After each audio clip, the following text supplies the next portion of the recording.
अनि यो माटो हिन्दू मात्रै भन्दियो भने त हिन्दू बाहेक अर्को उभिन पाइएन क्या हो। यो हो प्रश्न। क्रिस्चियन मात्रै भन्दियो भने क्रिस्चियन बाहेक यो माटोमा उभिन पाए। संसारका कतिपय मुलुकहरू छन् नि, अमेरिका जानुहोस्, क्याथोलिक नभइकन राष्ट्रपति बन्न पाउँदैन। क्याथोलिक क्रिस्चियन धर्मको क्याथोलिक भएपछि राष्ट्रपति मात्रै बन्न पाउँछ, अरूले लड्न पाउँदैन भनेर उनीहरूले। हेनरी किसिन्जर जिउ भएको कारणले राष्ट्रपति, संसारमा अमेरिकाको सम्बन्ध विकास गर्नका निम्ति महत्त्वपूर्ण भूमिका खेल्ने हेनरी किसिन्जर, उनी विदेश सचिव मात्रै भए, उनी राष्ट्रपति हुन पाएनन् किनभने उनी क्रिस्चियन थिएन। यस्तो त्यसकारणले हामी उदारताका साथ यो मुलुकलाई धर्मनिरपेक्ष राज्य बनाएका थियौँ र सबै धर्मावलम्बीको साझा थलो हो भन्नु भनेका थियौँ। हो त्यस कारणले अब पशुपतिमा 30 करोडको झलारी हालेपछि बौद्धमा अर्को हाल्ने कि नहाल्ने, 60 करोडको हाल्ने कि नहाल्ने, अथवा मदरसामा हाल्ने कि नहाल्ने, अथवा के अरे लिम्बूहरूको चाहिँ नि देवता के होइन त्यो अर्कै छ त्यहाँ त्यसलाई गर्ने कि नगर्ने विभिन्न क्षेत्रमा छन्।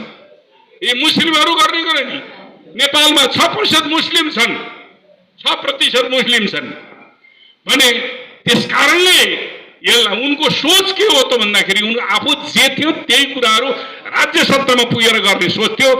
त्यो राज्य सत्ता पनि भयो, उनलाई पार्टीको सत्ता पनि हो। दुईटै सत्ता भएपछि पार्टी एकता गरेको अर्को दिनदेखि गुटबन्दीको सुरुवात हो, पार्टी अन्तरसङ्घर्षको सुरुवात हो। अन्तिममा म तपाईँहरूलाई धेरै लामो यसमा लाँदैन, जाँदा जाँदा जाँदा जाँदा उनलाई यो संसद घाँडो भयो। 2 पटक संसद विघटन गरे। दुई पटक संसारको इतिहासमा एउटै प्रधानमन्त्रीले एउटै संसद पुनस्थापित भएको संसदलाई पनि विघटन गरेको इतिहास छैन। त्यसकारणले यति निरङ्कुश बन्न थालेको कारणले उनी किन त्यसो बन्यो त भन्ने कुराहरू, उनी कम्युनिस्ट पार्टीको नेता त बने, कम्युनिस्ट पार्टीको आचरण र चिन्तन केही पनि थिएन। उनी पुँजीवादी दलाल पुँजीवादी बनिदिए। उनले कहाँबाट गरिदिए? उनले संसद विघटन गर्ने बेला कुन बेला गरे? भारतीय जासुस रको एजेन्ट, रको प्रमुख आएर राति 12 बजे के अरे राति 9 बजेदेखि 12 बजेसम्म भेटिसकेपछि आए सामन्त गोयल आएर भेटिसके पछाडि उनले यो कदमहरू चालेका छन्। तपाईँलाई थाहा छ नक्सा प्रकरण गत वर्ष 2 वर्ष अगाडि नक्सा प्रकरणमा कसरी भएको थियो? केपीले के भने मैले नक्सा प्रकाशित गरेको, केपीको होइन। नीति कार्यक्रम पेश गर्ने बेलामा जुन दिन नीति कार्यक्रम पेश हुँदै थियो राष्ट्रपतिले सम्बोधन गर्दै थिए, त्यसै दिन हाम्रो पार्टीका स्थायी समिति के अरे सचिवालयका सदस्यहरू बालुवाटारमा भेला भए। केपीले भन्यो आज नीति कार्यक्रम पेश गर्ने, केही यसमा तपाईँहरूका सुझाव छ भने राख्नुहोस्। तपाईँ छाप्न दिइसक्नु भएको छ नीति कार्यक्रम तयार पारेर, यति बेला सुझाव के दिने भने सबै साथीहरूले भन्नुभयो। भनेपछि फेरि पनि 2टा कुरा राखौँ। एउटा कुरा सिङ्गो देश भारतले अतिक्रमण गरेको जुन भूभाग छ त्यसको नक्सा प्रकाशित गर्ने, सिङ्गो देश एकमत भएको छ। त्यसकारणले नक्सा प्रकाशित गर्ने नीति कार्यक्रममा राखौँ। अर्को कोरोना महामारीको कारणले देश आक्रान्त भएको छ, धेरैको चिल्लीबिल्ली भएको छ। कोरोनाको नियन्त्रण गर्ने र उपचार गर्ने, खोपको व्यवस्था गर्ने, यी 2टा कुरा राखौँ भन्नु भनेपछि खोप त राखिसकेका छ। अनि बजेट के अरे नक्सा प्रकाशित गर्ने के गर्ने? भारत रिसाउँछ कि? यही हो उनको भन्नु। आफ्नो देशको नक्सा बनाउने बेला भारत रिसाउँछ कि? उनले त्यही कुराहरू गरे। सबैले के भन्यो भने 8 जना 9 जना मध्येको 8 जनाले भने नक्सा प्रकाशित गर्ने राख्नै पर्छ। 3 लाइन ड्राफ्ट गरेर मुख्य सचिवलाई पठाएर ल यो कुरा राख्नुहोस् भनेर पठाइयो। त्यसरी नक्सा प्रकाशन सम्बन्धमा भएको राज्य व्यवस्था समितिले निर्देश दिएको थियो। कालापानी क्षेत्रमा भारतले बाटो बनाइसके पछाडि नेपालको नक्सा लिम्पी धुरासम्मको नक्सा राखेर नक्सा प्रकाशित गर भनेर संसदको राज्य व्यवस्था समितिले निर्देशित गर्यो। केपी ओलीले भने नक्सा के गाह्रो कुरो, छापेर प्रेसबाट छापेर निकाल्दै भइहाल्यो भने उनले खेलाची गरे। अनि पछि उनले के भने मैले नक्सा प्रकाशित गरेका कारणले मलाई मेरै साथीहरूले सरकारबाट फाल्न खोजे। केपी ओलीको नक्सा प्रकाशन सामन्त गोयल भेटेपछि सिद्धि। त्योभन्दा पछाडि उनले नक्सा प्रकाशित गरेको कुरा कहिले पनि बोलेन। त्यस्तै गरिकन मुलुकको राष्ट्रिय सार्वभौमिकताका सम्बन्धमा उनका प्रश्नहरू जति आफूलाई राष्ट्रपति भनेको थियो उनको ढोङ थियो राष्ट्रवाद, उनको राष्ट्रवाद चरम ढोङ थियो।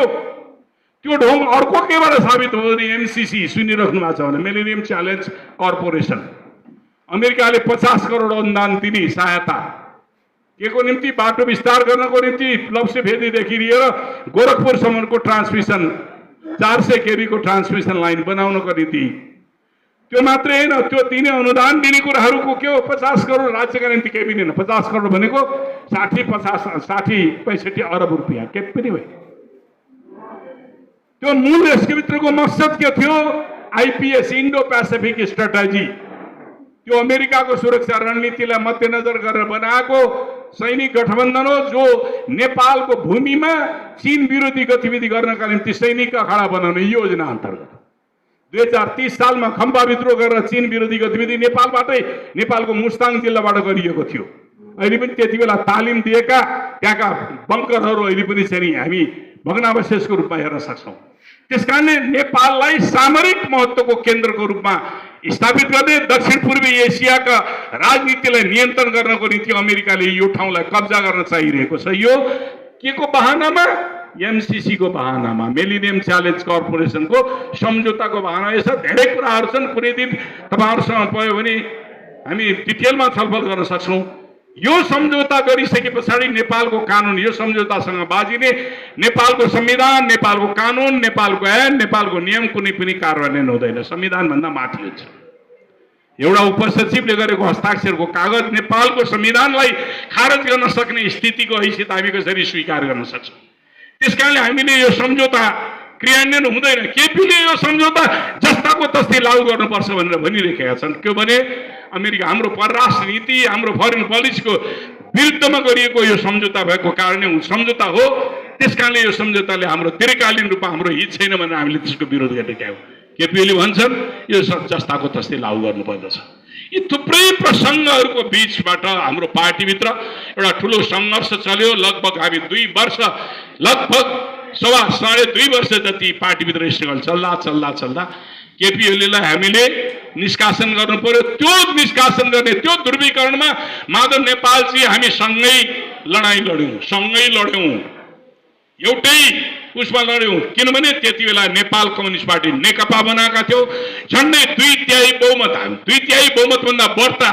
हामीसँग थियो केपी ओली अल्पमतमा थिए त्यही भएको कारणले संसदले उनको बाटोलाई छेक्छाउ गर्न दिँदैन भनेर संसदमै सिध्याइदिएका थिए यो प्रसंग तर षड्यन्त्र फेरि भयो र जे के रे गत वर्ष फागुनको 23 गते एउटा मुद्दा फैसला गर्यो सर्वोच्च अदालतको सेटिङ गरेका न्यायाधीशहरूले अहिले जसरी संविधानको व्याख्या गरेर अहिले संविधान ऐतिहासिक निर्णय गरेका छन् त्यतिबेला त्यो निर्णयले नेपालको इतिहासमा कम्युनिस्ट पार्टीलाई खत्म गर्न निम्ति अन्तर्राष्ट्रिय चढ्यो फागुन 23 गते एकता गरेको कुरालाई उनले एकता यो मान्य छैन तिम्रो प्रारम्भदेखि नै एकता छैन एमाले हो माओवादी हो भनेर फैसला गरिदियो जसका कारणले गर्दाखेरि अब यति बेला एमाले भित्र स्ट्रगल चलाइराख्नु भएको छ माधवजी एउटा भयानक स्ट्रगल केपी ओलीको अपमानको विरुद्धमा केपी ओलीको राजनैतिक विचारको विरुद्धमा केपी ओलीको गैर कम्युनिस्ट चिन्तनका विरुद्धमा केपी ओलीको